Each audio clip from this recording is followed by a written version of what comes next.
few days ago, I was at my neighbor's house and they have a little boy there. He's 7 years old and I haven't seen him in a while. And he came out and I said, "Oh, how is school going?" And he's like, "I don't like school."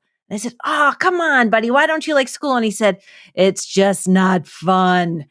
And I thought about it. I'm like, oh gosh, 7 years old and school is already not fun. Like, why? This is the question that's been in my mind. Why is school not fun? What do you think? Hello, everyone. My name is Dr. Matthew Worwood. And my name is Dr. Cyndi Burnett. This is the Fueling Creativity in Education podcast. On this podcast, we'll be talking about various creativity topics and how they relate to the field of education. We'll be talking with scholars, educators, and resident experts about their work, challenges they face, and exploring new perspectives of creativity. All with the goal to help fuel a more rich and informed discussion that provides teachers, administrators, and emerging scholars with the information they need to infuse creativity into teaching and learning. So let's begin. Hello, we have a fun episode for you today. Today we have Dr. Mike Rucker, who is an organizational psychologist, behavioral scientist, and charter member of the International Positive Psychology Association. He has been academically published in publications like the International Journal of Workplace Health Management. His ideas about fun and health have been featured in the Wall Street Journal, Washington Post, and many others. He currently serves as a senior leader at Active Wellness and is the author of the best-selling book, The Fun Habit, which is out now and I have read and highly recommend. So I invited Mike to the show. Welcome, Mike. Thanks for having me. Mike, I think it's important to start with your definition of fun. What is fun and how do we cultivate it in our lives?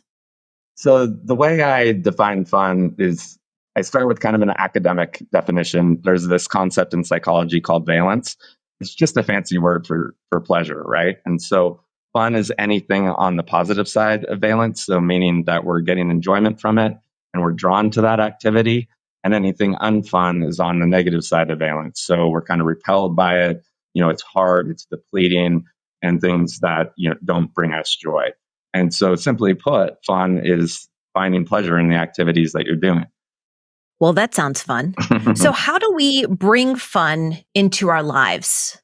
Yeah, so I think what the research shows is that, especially as adults, as we get older, we tend to habituate our daily routine. And so a lot of folks aren't looking through the lens of finding joy in the things that they do in their day-to-day. We've really been groomed to look at productivity and how do we squeeze the most out of every minute. But this idea of how do I also look at the things that I'm doing and making sure that I'm enjoying myself in context becomes something that's also valuable, right? And what we found is that just a lot of folks, when they look back at their week, aren't enjoying the things that they're doing. And this is starting to have a ripple effect that in a really negative way, right? We know when folks aren't finding joy in life, it's a slow burn. So, it takes longitudinal studies to kind of identify it. But there's a pretty direct line to the record levels of burnout we're seeing, especially with educators, physicians. For the first year, we saw nurses on strike, right? And so there's a whole host of headwinds why that's happening. Knowledge work is one of them. The fact that we're getting information 24/7 where our previous generations didn't. So, we're kind of had this always on life that didn't exist before. And then also just, the fact that our lives are becoming more routine. And so being able to kind of get that nudge, that invitation to go back and start to say, hey, I have some agency and autonomy over how I do things and how I spend my time becomes important in that context. And then, sort of a side narrative is also the leisure issue that we have here, especially in North America. Right, we're the second to last with regards to giving PTO. And so many people sort of mortgage having fun for these once a year episodic vacations. And if those go south, then essentially, the one opportunity they had to enjoy themselves isn't available and they have to wait till the next year. So figuring out how to sort of work around that problem that we're so leisure poor is also something that needs to get worked on. There's a few things that you reference that I would like to explore from a classroom perspective, but I suppose in theory we could speak about them outside the classroom as well. It's the idea of routine, habit. And when you're talking about PTO, I start thinking about, just having new experiences. And so that question maybe is on its own. Are we more likely to have fun when we're experiencing something new? And the reason why I bring that up is, of course, not just teachers, students. We obviously get into a routine of learning. And, my eldest is just really disgruntled about his current routine in life because he says he goes to school, comes home, does homework, goes to school, comes home, does homework. And he doesn't like that routine. And I can see the joy that he once had for learning slowly going away. And that's obviously an example of students, but I have no doubt that we can also relate a similar thing to teachers as well. So I was wondering if you could talk a little bit about that, this getting into the habit, the routine, but then also, is it just a case of we're not being exposed enough to novel experiences, or can we have fun while we're in the routines? The truth lies with both, but you're certainly right that novelty tends to be something that's exciting, especially if it's geared towards your preferences. The literature is clear that when we're kind of excited by something, when we're anticipating some sort of arousal event, that we tend to encode that information in ways where recall becomes easier. So adding novelty in that respect is important. And then also, it just gives you something to look forward to, right? When we have habituated our routine, we kind of know what to expect. And so even if there is new learning, we're not really turning on our brain with regards to thinking that we have to index each day or each individual module. And so to the extent that we can circumvent that, it becomes important. And then there's a lot of work coming from Dr. Woolley out of Cornell in this area, where if you add elements that allow creativity to flow, novelty, or just allow a little bit more agency over how the student goes about that work, so they have some choices about how they engage it. So even if it's a habitual regimen, with regards to the curriculum of the course, allowing the kid to tackle it in a way that's exciting for them, all of these have additive benefits that we know just one, make it more enjoyable, but then two, give that student more willpower to stick with that course. Well, when you're talking about fun, does fun have to be sort of wild and crazy? Do I need to be having dance parties in my classroom? Do I need to wear a costume? Like, what does it actually look like? What do you think it might look like in a classroom? Yeah, thanks for that question, because it goes back to the extent you can let the learner guide what they think is fun becomes important. So certainly boisterous behavior is going to get students' attention. But ultimately, if you have students that have preferences for low arousal activities, like I just want to do deep work, I want to get engrossed in whatever activity I'm doing, then kind of the craziness of the class is going to repel them a little bit, right? The same thing with introverts. If there's, some sort of engagement that requires them to sort of engage with others, that might not be something that they would classify as fun, right? And so one thing that I always like to clarify is sometimes learning isn't necessarily meant to be fun. I mean, growth happens sometimes in discomfort. But what I would suggest is that we aren't having enough fun and that it's clearly a useful vehicle for improving circumstance. And so to answer the question, what are elements of it that are modular so that it can be a fun event, but students can pick and choose what's going to make it fun for them? Even I'm thinking about, the interaction I've had with my kids' teachers and the back to school nights. And I'm reflecting on the teachers talking about the upcoming year, all of the things that they're going to do. And I just, thinking right now, I think pretty much every teacher I've interacted with talks about a fun project. And that fun project, it might be September that we're having this back to school night, but that fun project might be in April. And you can see the teacher lights up. They typically talk about their past students having lots of fun doing it. And my question for you is, I wonder if that project is fun because it's almost like a disruption to the routine. And it is something to look forward to. And so I wonder if there is a subtle benefit to having some of these routines and then integrating these different experiences, these new fun experiences that disrupt the routines, as opposed to trying to like integrate fun activities throughout the academic year, because maybe they might become more routine. Does that make sense? It makes absolute sense. And you're spot on. So the one thing about novelty is that if it's overused, then all of a sudden it becomes less effective, right? And so there's an interesting study that I often cite, and this will make sense in a second, out of UCLA that asks folks to approach their weekend like a vacation, right? And we know that has a huge benefit. That's essentially just a mindset shift, right? But if you look at that longitudinally and you think about your weekend, every weekend as a vacation, ultimately that kind of intervention is going to lose its utility, right? Because you're like, okay, I've done this before. So I use that as an example to answer your question, right? If every week, there's this new thing where you stop to understand why you're in this environment, I think it would lose its utility.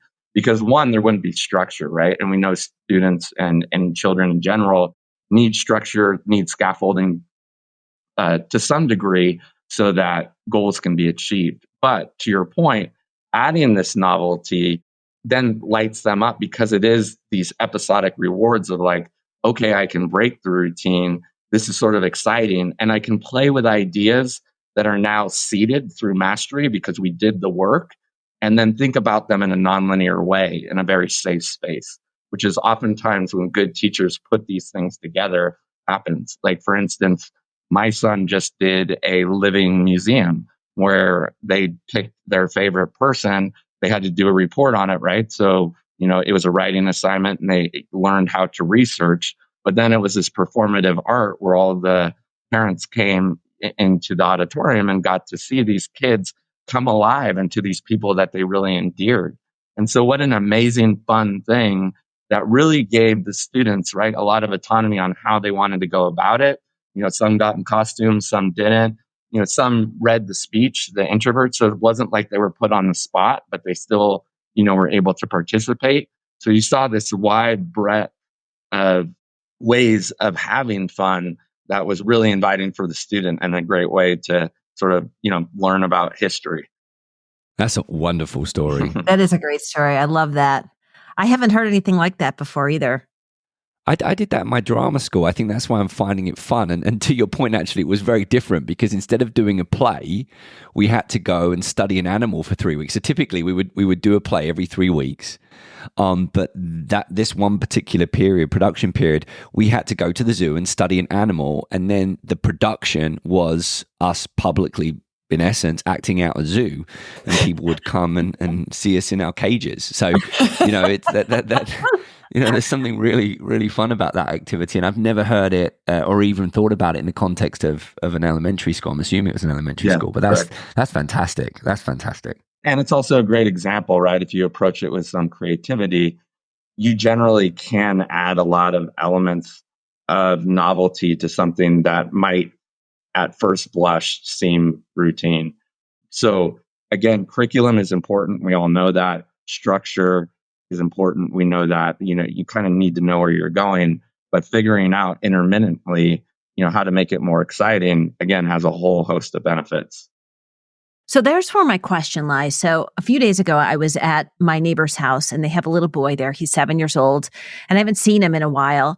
And he came out and I said, "Oh, how is school going?" And he's like, "I don't like school." And I said, "Oh, come on, buddy. Why don't you like school?" And he said, "It's just not fun." And I thought about it. I'm like, oh gosh, 7 years old and school is already not fun. Like, why? This is the question that's been in my mind. Why is school not fun? What do you think? Well, each situation obviously is going to be unique, right? I don't know this child's circumstance, but some of it is coming out of the pandemic. I think we're still trying to find our way, right? I don't want to place too much blame on that, but ultimately, again, I think, some of it's social conditioning. So how do we get ourselves out of that and start to make things more exciting in the sense that the child does want to get to the classroom? And so figuring out ways of being inviting. I saw, a video recently where a teacher had unique introductions to each student as they came into the classroom. Have you seen that one? Where they kind of slapped the door and they each had their personal sort of greeting. And so I think to the extent, in the book, I talk about story editing, where if you see that within your classroom, one, doing some sort of diagnostic work so you can figure out what is the root cause of students feeling like it isn't an enjoyable experience. And then, trying to figure out within your own creativity, but also co-creating it with the students so they feel like there's some buy-in. Like, how can we change this course so that, again, not suggesting that, the whole entire day is whimsical, but how can we add elements where people are excited? Like, I can't wait for this to happen, instead of, the sort of old cliche of waiting for recess, right? I mean, I do think there are pockets. I keep reflecting on elementary schools, like the sports days, these science fairs, the elementary school teacher that turns the classroom into a gingerbread house, the elementary school teacher that creates a scavenger hunt with insects, in my school, my kids' school, the no uniform days. I think that to give credit, there are situations where some schools, not all of them, whether they mean to or not, try and mix up the routines and create some opportunities for fun.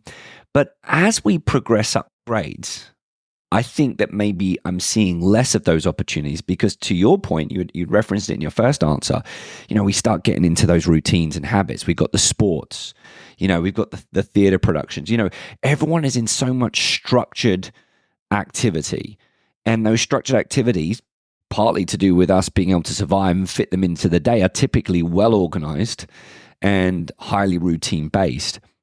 And I'm wondering if both older students, but also teachers, are there opportunities for us to find fun despite the fact we're interacting with a routine that we know very well?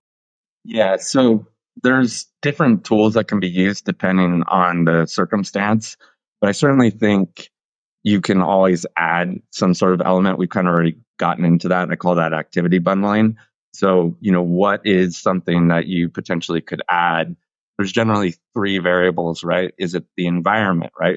Are people just sick of being in the four walls of the classroom? So if you took it, if you have the privilege of being near some sort of nature installation, if you took it out there, even though it's a subtle shift, would it be more pleasurable?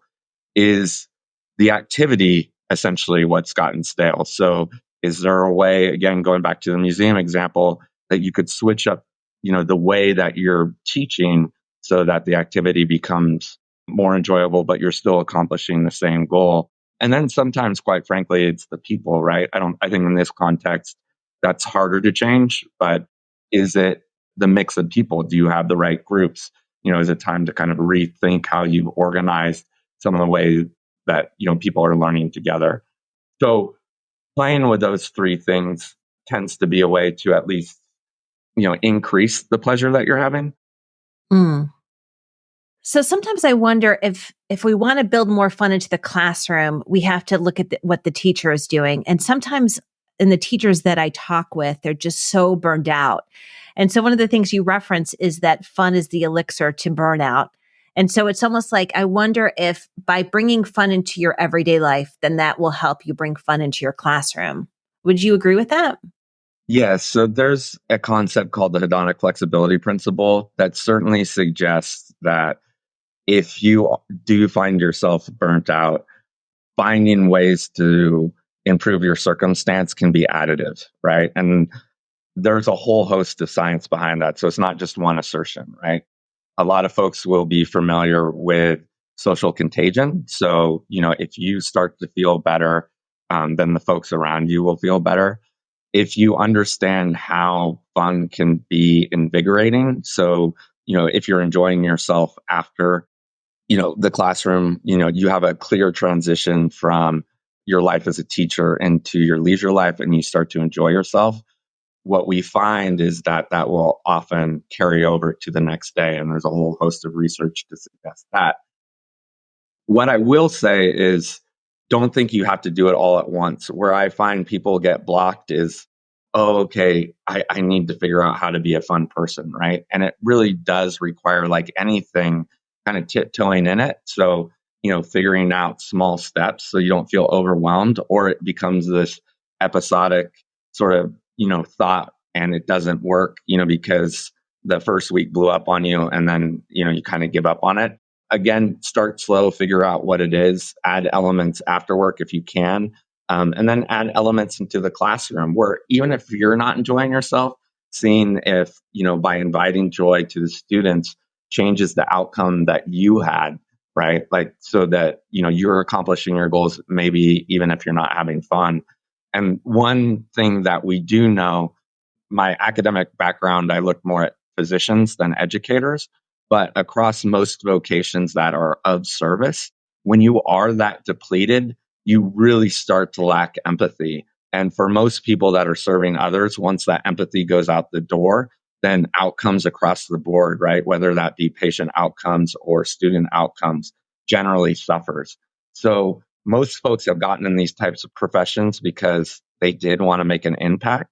And in that context, when that's illuminated, like, hey, if you really just don't like showing up, then it probably is not just impacting your psychological well-being, but it's having, this ripple effect. And you're probably not serving, the reason that you got into this vocation in the first place. And so with that directive, even if it means let's just figure out how you can have a little fun after the classroom as a kind of a first step, is a good place to start.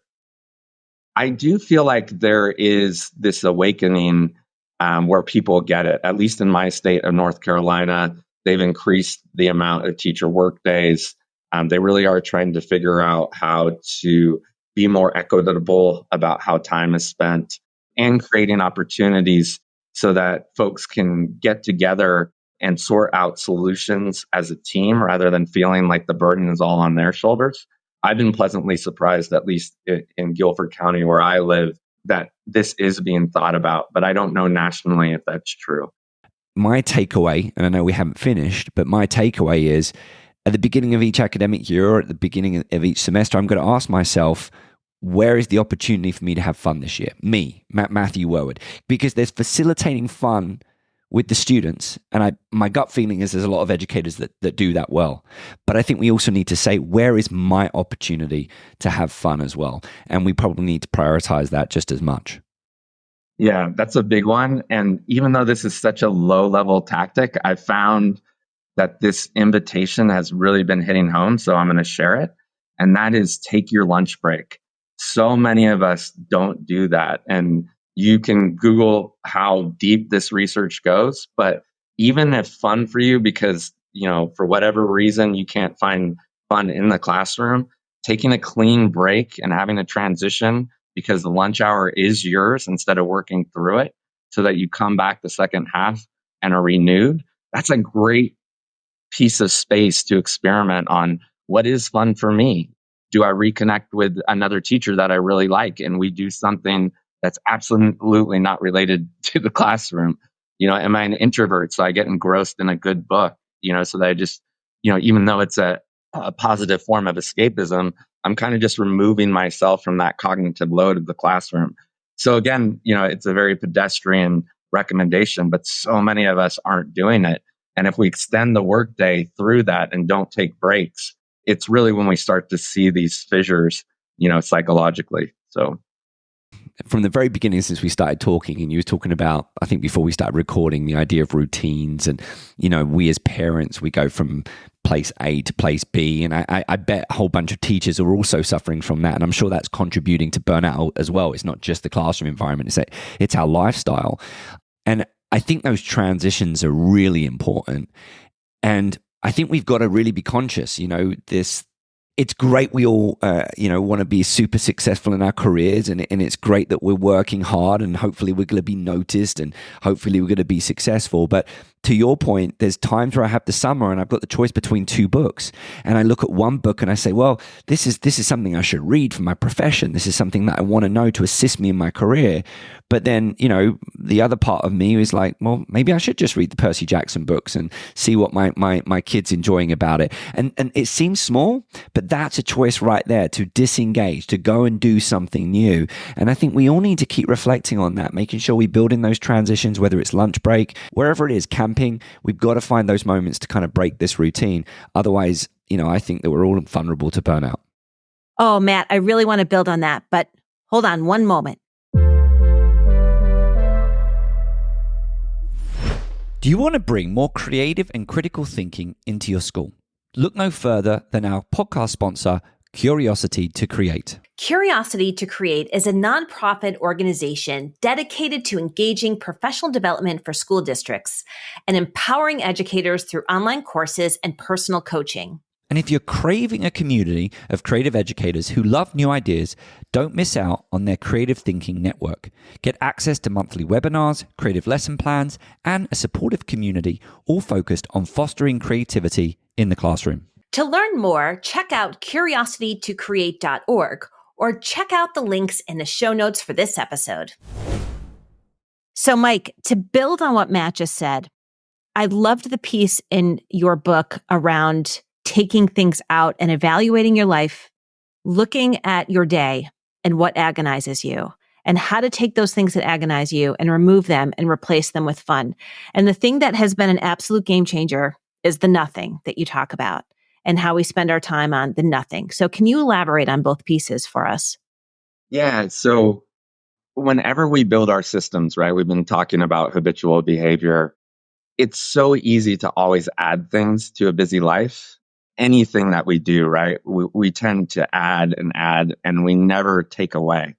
And so again, another invitation to be like, look at all of these things. Matt, that was a perfect example. Like I had these two books, right? And your mind's like, I'll figure out a way to read both of them. But generally that's not practical, right? And there's a whole host of examples of that where, again, especially if you also have children, where our lives are so overprescribed because we've kind of just habitually gone through our days that there are aspects of things that we do that we could just stop doing, right? It might be that Toastmasters on Thursday night that was fun because you used to do it with friends, but now you just go because you've kind of forgotten that you can de-invite yourself. But the other problem too is that when we are at a level of burnout where we just don't have the energy to do anything really, what we do is tend to end our day displacing that discomfort or boredom or loneliness or whatever ails you with things that feel good because they're alleviating us from that pain, but they're not really leading to betterment or filling us up or truly fun for that matter. If we looked at them, let's just take social media use, for example. If we asked ourselves, was that really fun, that hour I was looking at memes? Maybe it was the one day that a couple really hit, but as a generality, most people that look back at that time won't even be able to tell you what they did. The same for mindlessly watching television. So I'm always clear to say, if you have your show and you're watching it with your partner, and I asked you 2 weeks from now, how was that hour? And you're like, I loved the embrace of my partner. And this show was like, I remember the conclusion and it had this moral story. That's not what we're talking about. But a lot of folks are just so tired, right? They'll just surf channels, not really paying attention to what they're watching. And what we know, and again, the big asterisk here is do it in baby steps. Don't try and change your life overnight. You start to replace that time where you're not really, again, doing anything fun. You're just displacing discomfort with things that do light you up, like maybe just, a dinner date with your partner, or, for a lot of folks, it's taking a class, re-engaging with something that they truly enjoyed, but for whatever reason, that just kind of fell out of their life. Whatever it is, you're reclaiming an hour to 3 hours in the 168 that you have in a week. So that's another nice frame, right? I mean, 168, to say that you can't have control between 1 and 3. Most people won't challenge that. But when they look at their schedules mindfully, they realize like, holy cow, I've kind of lost control of all of it. And so finding a way to look at these activities that aren't bringing you joy, seeing where the low-hanging fruit is so that you can sort of reintegrate things that you want to do, and then playing and experimenting with that is a useful experiment. And 9 times out of 10, what you will find is that what you thought was going to be cumbersome, or like, I just don't have the energy for that, actually is filling your batteries back up. And you show up the next day, just like the Cassie Holmes research project that I showed or referenced. And the next day you feel better and you're like, oh my goodness. And then it becomes this upward spiral instead of the downward spiral that so many of us are, find ourselves in. Okay, Mike, we finish every single episode asking our guests to share 3 tips that they can offer to teachers or educators about bringing creativity into their lives. Perhaps in your case, introducing more fun into their lives. Yeah. So I guess just to kind of summarize what we talked about, right? That we generally have more agency and autonomy to choose fun, right? So if you kind of feel like you have habituated your routine and you need to break out of it, how can you use, I call it story editing, but most people are familiar with the idea of reframing. How could you reframe or potentially reconstruct the things that you're doing to add some of the novelty, the fun, the creativity that we've talked about throughout this? Number 2 would be focusing on fun that's already there. Sometimes there are fun elements that are already part of it, but that we're not celebrating what they are. So maybe there's a way to amplify some of the things that you're already doing or getting people involved so that you take what you already have, but then uplift that by giving folks a voice or allowing them to kind of tell you what would make that activity more enjoyable. And then the third one would be, what can you do to inject fun? And so that's what we talked about as well, is there a way to completely flip the script, right? The first 2 are really accessible. The third is, once you feel like you have kind of the wherewithal to flip the script, where can you come in and really get creative, right? Create that living museum or whatever it is that would help you, make something more interesting. But then I would say, and sorry for adding a fourth one, take heed in what's working and what's not. That's part of the fun of creativity, right? Like, some of these things are going to fail. And so if you recall in the book, right, Dr. Cook playing Mist with her child, like, reframing is so amazing, where she was actually celebrating the things that didn't work and making that fun, right? We can do that as adults too, right? If something fails in a disastrous sort of fashion, like, understand that that's part of the process, laugh at it, but then come back and figure out what would work. So those would be my 3 recommendations. Well, Mike, our time is up, but we have really enjoyed this conversation. And I highly recommend those of you who, if you enjoyed this episode, to check out Mike's book, The Fun Habit, which you can purchase on Amazon or Barnes & Noble or your favorite bookstore. So if you like this episode or you think someone in your life needs a little bit more fun, we highly recommend that you share this link with them and encourage them to give it a listen. My name is Dr. Matthew Worwood. And my name is Dr. Cyndi Burnett. This episode was produced by Matthew Worwood and Cyndi Burnett. Our podcast sponsor is Curiosity to Create, and our editor is Sam Atkinson.